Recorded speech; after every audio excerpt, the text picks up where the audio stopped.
আসসালামু আলাইকুম গাইজ, দেখেন এক সাইডে ফুটিং করা হইতেছে। 24 টাইলস লাগানো হয়েছে। স্কার্টিং 24 6 ইঞ্চি করিয়া স্কার্টিং করছি।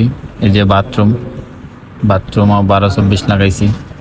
সবটি রুম 24 স্কার্টিং 6 ইঞ্চি করিয়া ব্ল্যাক কালার। চৌকাটের ডিজাইন ডাইনিং রুম 7 ফুট করে টাইলস হয়েছে। ডাইনিং রুমের টাইলসের চৌকাটে একটা ডিজাইন দিছি। আবার এটা হলো কিচেন ডবল, জায়গা অল্প তো যেন আপনার বেসিং আর চুলা।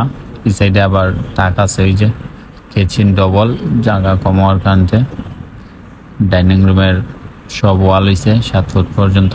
মার্শাল্লাহ ফুটিং করা হয়েছে। ওয়ালগুলা ফ্লোরগুলো ফুটিং করতেছে। এই যে এখন রুমগুলা ফুটিং করতেছে। দুইটা মিস্ত্রি ফুটিং করতেছে খুব সুন্দর করে।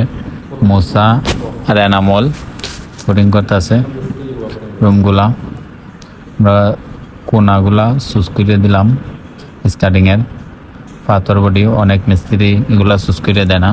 যে আমরা এখন সিঁড়ি, যে 3তলা সিঁড়ি করলাম, সিঁড়িটা স্কার্টিং হয়েছে ব্ল্যাক কালার দিয়ে, 8-12 টাইলস দিয়ে।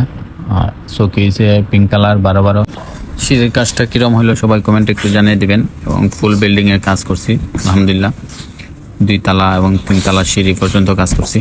যাদের এই ভিডিওটা ভালো লাগবে বেশি বেশি করে শেয়ার করবেন এবং কমেন্টে জানিয়ে দেবেন কাজটা কীরকম হলো।